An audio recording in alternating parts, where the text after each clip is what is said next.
ബീഹാർ ചരിത്രത്തിൽ തന്നെ record polling ആയിരുന്നു ആദ്യഘട്ട തെരഞ്ഞെടുപ്പ് ദിവസം നടന്നത്.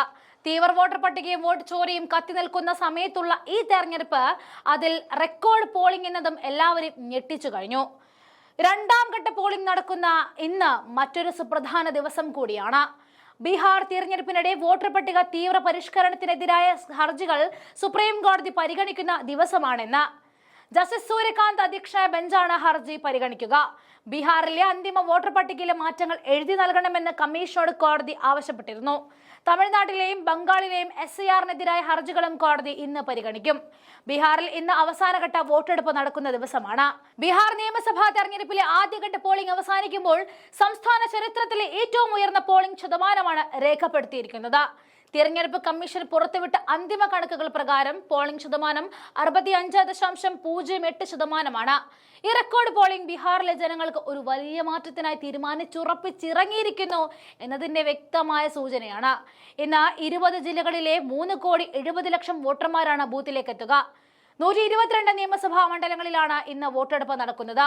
നിശബ്ദ പ്രചാരണത്തിൽ ജനകീയ പ്രഖ്യാപനങ്ങളും വോട്ടുകളുടെയും ഓപ്പറേഷൻ സിന്ദൂറും ഉയർത്തിക്കാണിച്ച് വോട്ട് ഉറപ്പിക്കുക എന്നാണ് മുന്നണികൾ ലക്ഷ്യമിട്ടിരിക്കുന്നത്.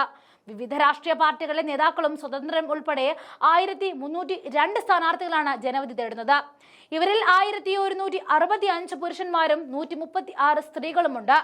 കഴിഞ്ഞ തവണ 15 സീറ്റുകൾ 3000-ൽ താഴെയും 3 1000 വോട്ടിൽ താഴെയും ഭൂരിപക്ഷത്തിൽ ജയിച്ച സാഹചര്യത്തിൽ നിർണായകമാണ് ഇന്നത്തെ ജനവിധി. വിജയമുറപ്പിച്ച മട്ടിലാണ് BJPയുടെ പ്രചാരണം നടന്നത്. എന്നാൽ പണമൊഴുക്കിയാണ് NDA യോഗങ്ങളിലേക്ക് ആളെത്തിക്കുന്നത് എന്ന വാദവും ശക്തമാണ്. ഒന്നാം ഘട്ടത്തിലെ റെക്കോർഡ് പോളിംഗ് ഇന്നും സംഭവിക്കുമോ എന്നതാണ് ബീഹാർ ഉറ്റുനോക്കുന്നത്. 243 നിയമസഭാ മണ്ഡലങ്ങളിലാണ് ബീഹാറിലുള്ളത്. ഭരണം ലഭിക്കാൻ വേണ്ടത് 122 സീറ്റുകൾ. RJD, കോൺഗ്രസ്, ഇടത് പാർട്ടികളുടെ നേതൃത്വത്തിലുള്ള മഹാസഖ്യവും JDU, BJP, ചിരാഗ് പസ്വാന്റെ LJP അടങ്ങുന്ന NDA സഖ്യവുമാണ് തെരഞ്ഞെടുപ്പ് ഖോദയിലെ പ്രധാനികൾ. മുൻ തെരഞ്ഞെടുപ്പ് തന്ത്രജ്ഞൻ കൂടിയ പ്രശാന്ത് കിഷോർ സ്ഥാപിച്ച ജൻസ്വരാജ് പാർട്ടി എല്ലാ മണ്ഡലങ്ങളിലും മത്സരിക്കുന്നുണ്ട്. പ്രശാന്ത് കിഷോർ ആരുടെ വോട്ടുകൾ ചോർത്തുമെന്ന ആശങ്ക ഇരു മുന്നണികൾക്കുമുണ്ട്. ലോക്സഭാ പ്രതിപക്ഷ നേതാവ് രാഹുൽ ഗാന്ധി ഉന്നയിച്ച വോട്ട് കൊള്ള ആരോപണങ്ങൾക്ക് പിന്നാലെ നടക്കുന്ന പ്രധാന തെരഞ്ഞെടുപ്പ് എന്ന നിലയ്ക്ക് ബീഹാർ തെരഞ്ഞെടുപ്പ് ഫലം നിർണായകമാകും. അതേസമയം ബീഹാറിൽ വോട്ട് ചെയ്യാനായി എത്തുന്ന BJPക്കാർക്കായി പ്രത്യേക ട്രെയിൻ സർവീസ് ഉണ്ടെന്ന വാർത്തകളും പ്രചരിക്കുകയാണ്.